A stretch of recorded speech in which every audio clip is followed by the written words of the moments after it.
Êtes-vous un parent pressé? Eh bien, osez la lenteur, ici maintenant, avec moi. Je m'appelle Osanne Juteau et je suis maîtresse de la lenteur. Je vous souhaite la bienvenue à l'école de la lenteur. Je veux répondre à la question, quelles sont les causes de l'hypersensibilité? L'hypersensibilité touche environ 20% de la population. Moi-même, j'étais une enfant hypersensible. J'ai trouvé toutes sortes de moyens d'avoir cette sensibilité, cette hypersensibilité comme un outil ou quelque chose qui me caractérise et qui devient une force. Est-ce que comme parent, vous avez un enfant hypersensible? Est-ce que vous, comme adulte, vous êtes une personne hypersensible? Alors, quelles sont les causes de l'hypersensibilité? Eh bien, elles sont nombreuses. Les scientifiques nomment de plus en plus que l'hypersensibilité se manifeste à travers, par exemple, de l'hyperactivité, se manifeste à travers des problèmes d'attention, se manifeste à travers des difficultés à exprimer ses émotions. Alors, les causes, on en nomme entre autres au niveau de l'environnement, comme par exemple tout ce qui est les produits chimiques qu'on retrouve, ce soit dans notre environnement, avec les produits, les détergents, à lessive, les vêtements. On les retrouve aussi dans l'alimentation, alors tout ce qui est les intrants chimiques, dans l'agriculture conventionnelle, alors tous les perturbateurs endocriniens. Ensuite, il y a tout le côté aussi de mode de vie dans la société qui est très accéléré, très basé sur la performance. Alors, un temps de calme, un temps de repos, des fois, c'est difficile à trouver. Puis, on est beaucoup aussi entouré de bruit. Alors, que ça soit par les écrans, la musique, toujours cette espèce de bruit ambiant qui fait partie de notre mode de vie ou de nos occupations. Alors, l'hypersensibilité, elle est accentuée par différentes causes. On parle même au niveau de notre alimentation, alors toute la microbiote qui se retrouve dans notre système digestif, ça joue sur plein de plans, même au niveau du cerveau. Alors, l'hypersensibilité, c'est une zone, évidemment, l'amygdale qui est dans le système limbique. Je vous ai nommé un peu le système limbique à la dernière vidéo concernant l'anxiété qui nuit à l'intelligence de l'enfant. Alors, on avait parlé du cerveau. Alors ici, le système limbique, eh bien, l'amygdale, c'est le centre des émotions. Alors, ce qui arrive, c'est qu'il y a une zone, mettons, du cerveau qui est surdéveloppée au niveau des récepteurs des émotions. Alors, l'amygdale, cette zone-là devient, disons, surdéveloppée ou surstimulée. Ça a un effet d'avoir peut-être des réactions émotives qui sont amplifiées, mais ça a un côté positif parce que les personnes souvent qui sont sensibles, hypersensibles, bien, peuvent comprendre davantage les émotions de l'autre. Ils ont cette empathie amplifiée. Alors, on devient un peu des êtres qui sont sensibles au monde qui nous entoure, sensibles aux beautés qui nous entourent, sensibles aussi à la détresse qui nous entoure. On est sensible à ce que l'autre vit, on est sensible au vivant. Alors, cette hypersensibilité, oui, ça peut amener des difficultés à fonctionner en société, mais c'est aussi une force comme être humain d'être un être sensible parce qu'on en a besoin de notre sensibilité. Eh bien, pour un enfant qui, souvent, au début, avant de développer ses mots, son langage, disons, expressif, ben, l'affect, tout le côté des émotions, ben, c'est une manière pour lui de s'exprimer, d'exprimer un besoin d'attention, une insatisfaction ou tout simplement une joie de vivre, une spontanéité. Alors, l'émotion, c'est un premier langage à développer. C'est même une compétence, c'est même un type d'intelligence. L'intelligence émotionnelle, elle est très importante, elle est même recherchée de plus en plus dans notre société. Alors, c'est sûr que quand l'hypersensibilité, quand moi-même, quand j'étais enfant, Je me sentais un peu comme une extraterrestre. J'avais la difficulté à trouver ma place, à trouver le sens de la vie.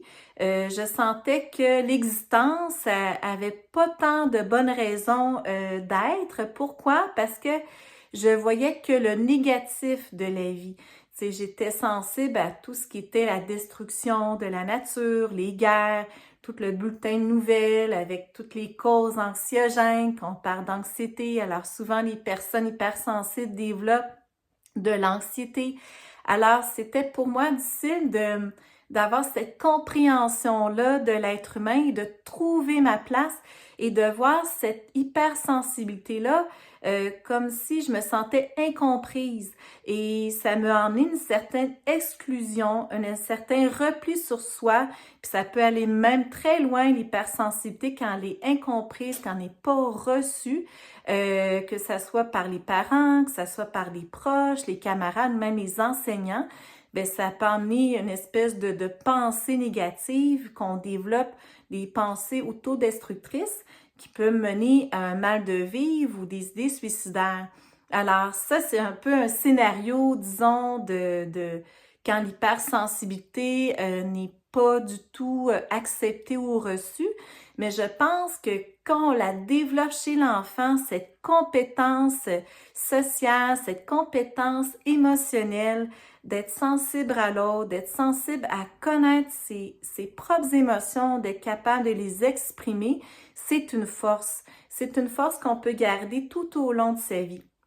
Parce qu'il y a des adultes qui font moi-même, la première dans ma vingtaine, dans ma réalité de ma jeune vingtaine, j'étais une jeune femme qui se cherchait, puis je voyais pas ma place ou comment je pouvais m'affirmer dans ma personnalité, dans ma particularité de mon hypersensibilité. Alors, j'ai fait la thérapie pour comprendre qu'en fin de compte, qu'il y avait une normalité dans ce que je vivais, dans mes émotions qui étaient très vives, que j'avais de la misère disons, à exprimer, à les prendre comme une force, un levier pour mieux me comprendre, puis en me comprenant mieux, bien, je pouvais davantage mieux comprendre l'autre, à recevoir les besoins de l'autre ou à recevoir une problématique que l'autre peut vivre, que ce soit des amis, que ce soit dans nos relations de couple ou nos relations même avec nos enfants qu'on est parents. Alors, si cette sensibilité elle devient, disons, une compétence, quelque chose qui a une valeur, eh bien, l'enfant va comprendre que exprimer ses émotions, c'est essentiel, puis de savoir les identifier, d'être capable d'être conscient de qu'est-ce que je vis dans mon corps, qu'est-ce qui habite mon corps, quels sont ces sentis qui viennent, disons, traverser mon corps. Ben, ça permet de justement mieux identifier l'émotion et de mieux l'exprimer. Puis d'avoir cette place-là justement pour le faire, avoir cet espace-là de temps, de douceur et que l'autre peut recevoir l'émotion ressentie.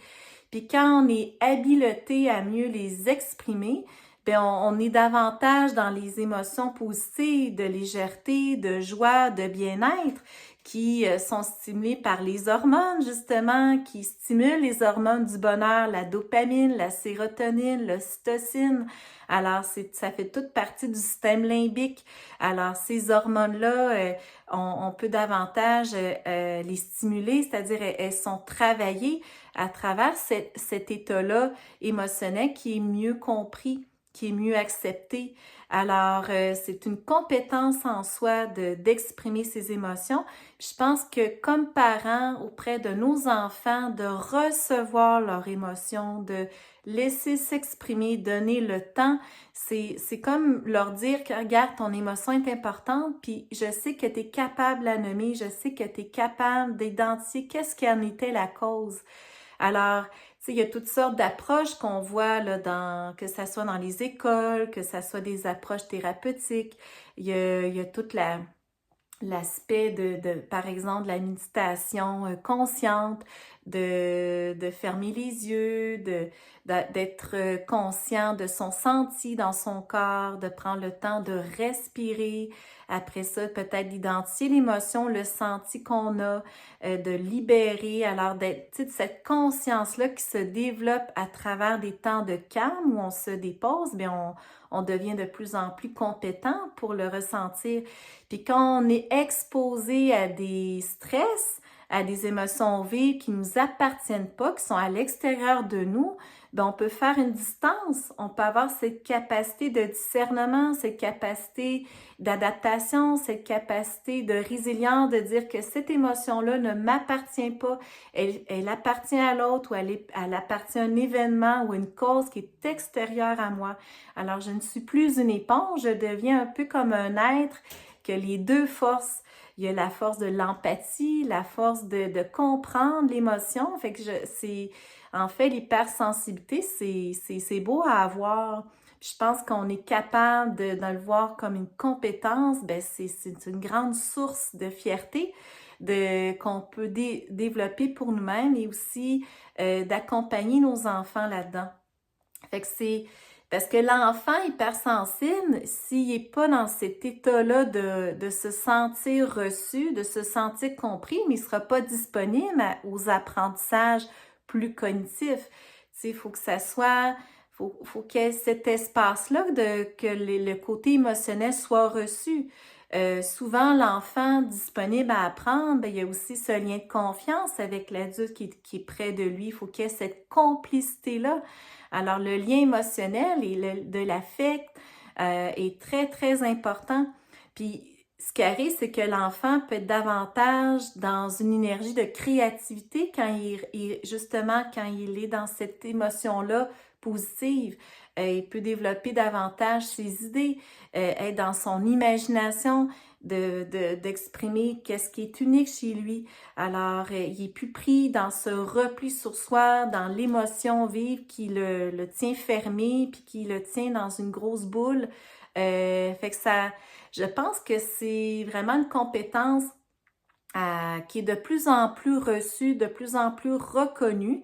Puis c'est tant mieux parce qu'on a besoin de beauté, on a besoin d'amour, on a besoin de se sentir aimé, apprécié dans les émotions qu'on vit, que ce soit des émotions dites plus négatives ou des émotions dites plus positives.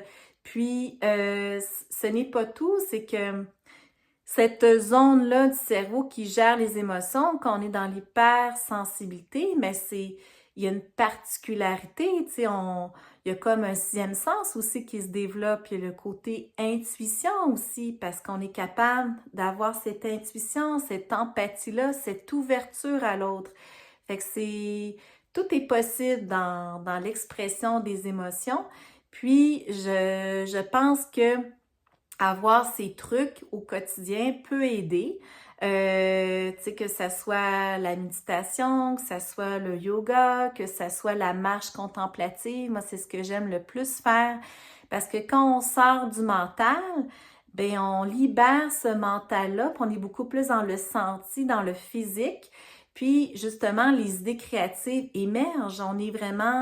Les idées créatives se marient avec les émotions, avec notre senti. C'est tout le corps qui est appelé.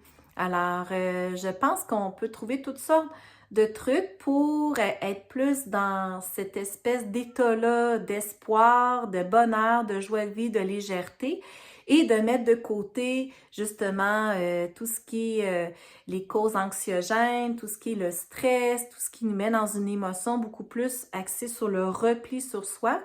Puis, je veux dire, de s'entourer des gens aussi qui sont sensibles, qui peuvent comprendre nos expressions, qui peuvent comprendre notre état d'être.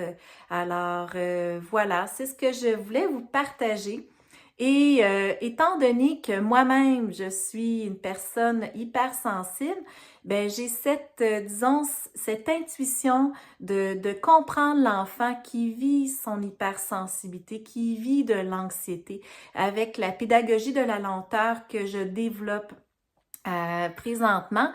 Et je vous invite, comme parents, si vous avez un enfant hypersensible, vous avez un enfant anxieux, que vous avez des questionnements, que vous avez besoin de trucs ou qu'est-ce qui pourrait amener de la douceur, de la lenteur, je suis disponible et je vous invite à prendre votre rendez-vous pour un rendez-vous de ralentissement parental pour qu'on puisse se rencontrer, discuter d'une réalité que vous vivez à l'intérieur de votre famille. Alors, prenez ce rendez-vous de ralentissement parental si vous sentez que votre enfant vit une anxiété ou il est hypersensible, parce que c'est à prendre en considération pour que ça soit vu comme une force et non nécessairement comme une difficulté. Alors, c'est un rendez-vous. Prenez votre plan de ralentissement parental, ce rendez-vous-là, 30 minutes avec moi, qui est offert. Alors, sur ce, prenez soin de vous, prenez soin de vos émotions et dites oui à la beauté, dites oui à l'espoir, dites oui à la légèreté. Alors, bon printemps!